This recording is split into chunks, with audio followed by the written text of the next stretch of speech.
Okay, in this video, inshallah, we'll discuss about wave equations, wave terminology, and also we will see what is wavelength, frequency, time period, amplitude, and we will also learn how to find the wavelength, amplitude using graphs, using all those diagrams. So these are the mostly asked questions in the board exam and the IGCSE Edexcel exam. I hope this video will be very, very helpful for you. Okay, so let's directly go into the topic. So this is a past paper.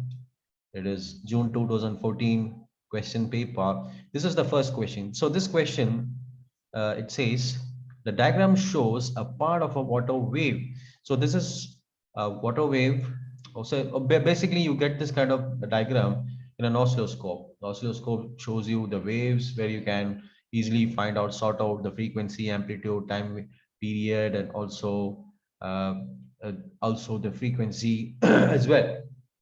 Okay, so here in x-axis it is showing us the distance, and y-axis it is the height.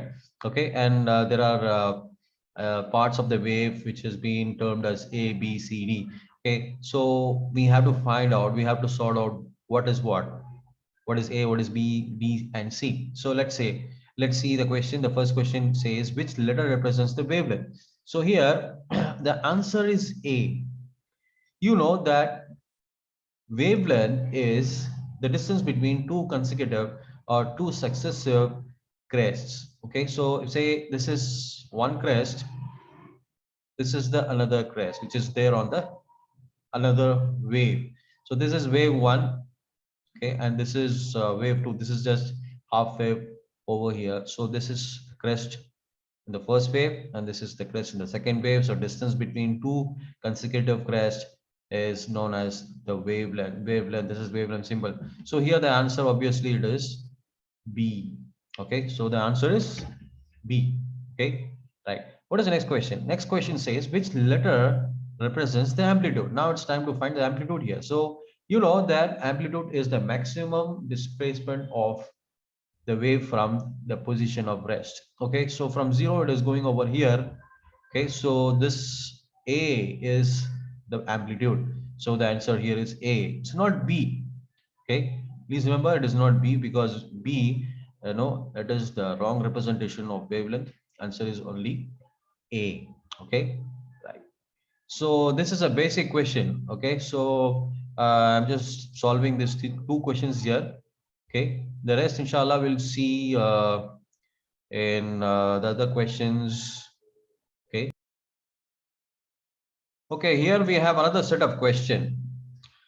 This is question paper, past paper, June 2013, question number 2. So this question says, the diagram shows a water wave. So again, this is a water wave, right? And here, instead of just the terminology of A, B, C, D, instead of that, here we have numberings over here. We have scales over here. Okay, so x-axis we have the distance in centimeter, and y-axis we have the height in centimeter. Okay, so now here in this question we are supposed to find the scale of amplitude and wavelength. So first question, it is asking about the wave amplitude. Amplitude of the wave is, so what is the answer? See, you know very well that amplitude is the maximum displacement of the wave, or whatever it is, wave or particle, from the rest position. Okay, so so it is, obviously it is 2 centimeter, because it is it has jumped to 2, the maximum level. So here the answer is 2 centimeter. Okay, so directly you can choose this second option, which is B. Next question is the wavelength of the wave. They're asking the wavelength of the wave. So you know very well that the wavelength of a wave is nothing but the distance between two consecutive crests. So let's say these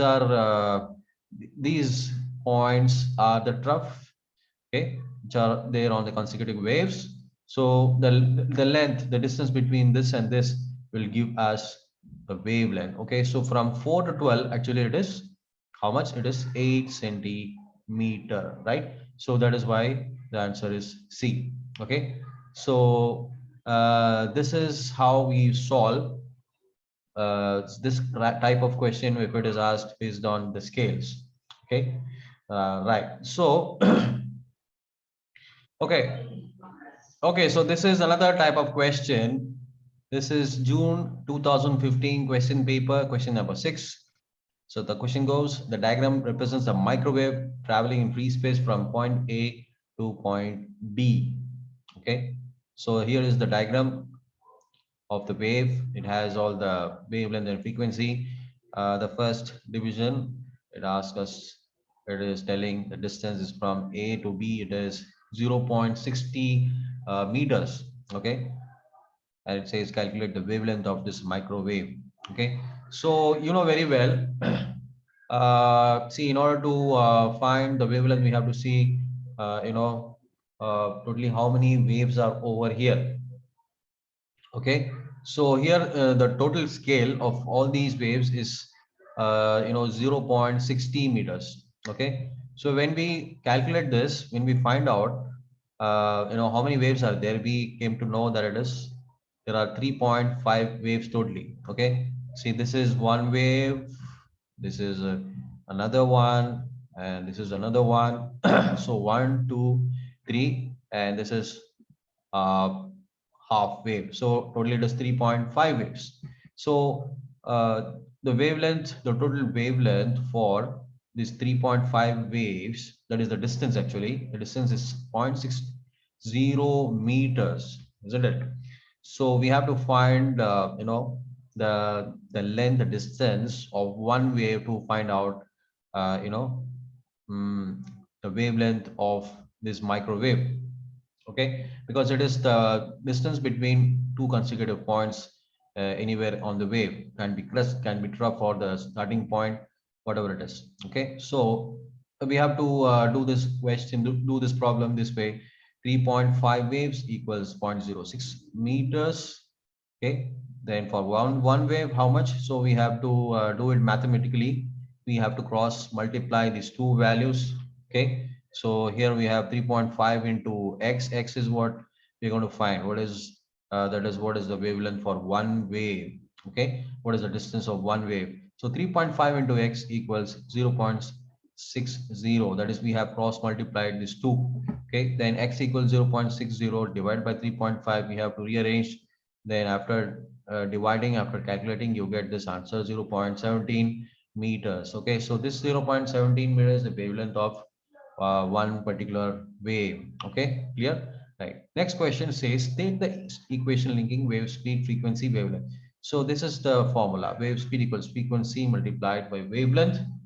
Next question, third division, calculate the frequency of this microwave. So first we know very well that the formula for frequency is what? Frequency equals wave speed divided by wavelength. We have just rearranged this formula. What we have done is just we have rearranged this formula to find frequency. So now let's substitute each value.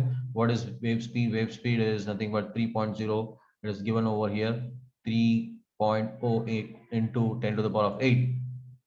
Okay, divided by wavelength. Wavelength we have over here 0.17. So after calculating, after dividing all these values, we get 1.8 into 10 to the power of 9 hertz. So this is the final answer. Okay, so this is how we need to do, people. This is a very easy question. I don't think that you will have any problems solving these type of questions, inshallah. Okay. Okay, here we have another question. We have another question. This is January 2017 question paper. This is question number 3. It says which of these statements about sound waves is not correct? Okay, so there are 4 options over here. The first option, sound waves can be refracted. Yeah, sound waves can be refracted. They can be reflected, same as light waves. Sound waves are transverse. No, they are not transverse waves. They are longitudinal waves. So this is the correct option over here. All other options are also wrong because sound waves can be diffracted. Yeah, they can be diffracted. Sound waves transmit energy. Yes, that's right. Next question is our focus. Goes like this. A student uses a microphone and an oscilloscope to display sound wave. The diagram shows the trace on the oscilloscope screen. Okay, so here we have to always focus on the scale. Okay, so every time when they give us this oscilloscope, that kind of diagram, they'll give us the scale of y-axis and x-axis. Okay, so here to find out the time period, we have to focus on the y-axis. See, the y-axis, one square equals 0.01 seconds, right? So how to find the time period over here? They have given us the time for one square. Okay, so this is one square, that is this one. Okay, so x is 0.01.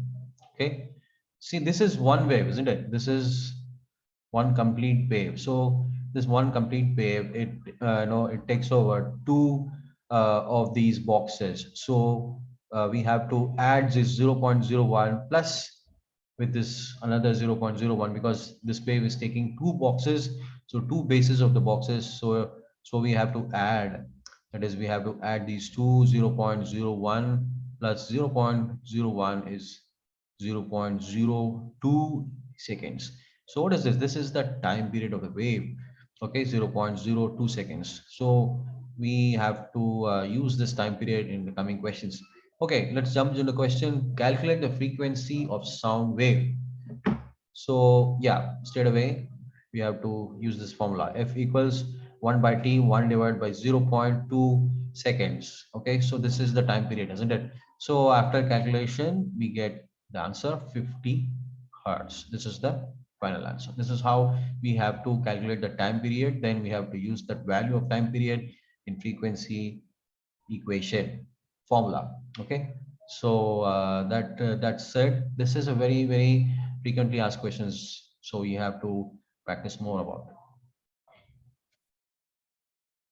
Okay, let's try to solve this one now. This is 2021, that is 2021 Jan paper 2PR, if I'm not wrong. Yeah, this is January 2021 paper. This is 2PR. This is the second paper. Okay. Fourth question, a student uses an oscilloscope to determine the speed of sound. The diagram shows the oscilloscope trace produced by the sound wave. So here's the diagram. Again, as we discussed, we have to focus on the x-axis of the square. Okay, so what is the value? X direction, one square, it is 1 millisecond. 1 millisecond. So this m is 1 millisecond. Okay, so the question goes on. It says the student uses two microphones and a ruler to determine the wavelength of the sound wave. He finds that the wavelength is 1.4 meter. So they have given us the wavelength. Next question, they are asking about the formula linking speed, frequency, and wavelength. So we have to write the formula. Wavelength speed equals frequency multiplied by wavelength. Now here's the second question, which this is for 5 marks, because there are a lot of steps which we have to do. The question says use the oscilloscope to trace to calculate the speed of the wave. So we have to use this formula. Okay, this same formula over here, but before that we have to find the frequency, because they have given the wavelength. The other thing which we want to find is the frequency, so we have to directly use the frequency formula. F equals 1 by t. So what is t over here? Again, we have to go back to the oscilloscope diagram. So they say that each square, this particular part is 1 millisecond. So this is the whole wave. This is one whole wave, isn't it? So this one whole wave, it is taking up four boxes. 1, 2, 3, 4, isn't it? So 4 into 1 millisecond. So it's 4 millisecond. Okay. So that's what we have written over here, 4 millisecond. Then you have to convert it into seconds. Divide by 1000, you get 0.004 second, because 1 second equals 1000 millisecond. Okay. So we have to substitute this value. Okay. Directly we have to substitute the value in time period in this formula. Then we have to calculate. The answer is 250 hertz. Then we have to use this value over here in this formula, that is frequency into wavelength. So this is frequency and this is wavelength over here. So wavelength we have got from the problem itself. So it's 1.4 into 250. The answer, the final answer is 350 milliseconds. Okay, so as simple as that. It's very easy. Just have to find out the scales over here. You have to find the right time period. Okay. Okay, I have a question for you to solve. Okay. So this is question number 13 taken from June 2015, 1P, first paper. The question says waves can travel on water through air or in vacuum. The diagram shows the side view of a wave on the surface of water. Each square on the grid represents 1 centimeter into 1 centimeter. Okay, so this is the diagram. First question, state the wavelength of the wave shown. Okay, just find out the wavelength. You know how to do it. Okay, so it's very easy. Just first try to find out how many boxes or one wave is taking over. So there are two boxes. It is taking two boxes. So what is the base? How much is the base of this box? Two boxes, two bases. So you have to do the calculation and find the wavelength. Okay, and that's it. I'll show you another question for you to solve. Hold on. Okay, so this is another question for you to solve. This is taken from January 2015, first paper. This is question number 3. Here there are microphone diagrams. See, let me read the question. Your microphone is connected to a data logger which displays each sound wave as a graph. The diagram show the graph for two different sound waves. So this is for sound wave P and this is for sound wave Q. Okay, so the graphs have the same scales. In horizontal direction, one square is 0.001 second. So this is what we need to note down, guys. Okay, so this is very important to find the time period. Now, next question, they are asking us to find the amplitude of the sound wave. Okay, amplitude of the sound wave Q is, there are a lot of options over here. Read the options and select the correct answer. Okay, next question is frequency of sound P is 250 hertz. Find the time period of the sound wave P. So this is very easy. They have already given you the frequency. You just have to find the time period of the sound wave using the formula F equals 1 by T. Now here they are asking about the frequency of sound wave Q, that is this one. Okay, now here you're going to use the same formula F equals 1 by T, but for T you're going to find using this diagram, the scale. Okay, you know how to do it, right? So I want you to find the answers over here and send me the answers as quick as possible. Let's see how many of you are doing trying to solve the equations. Okay, let me remind you, this is January 2015, question number 3, page number 6. Okay, so let's meet up in some other class, some other video class, and we'll discuss some very interesting topics and interesting questions. Till then, Assalamu alaikum.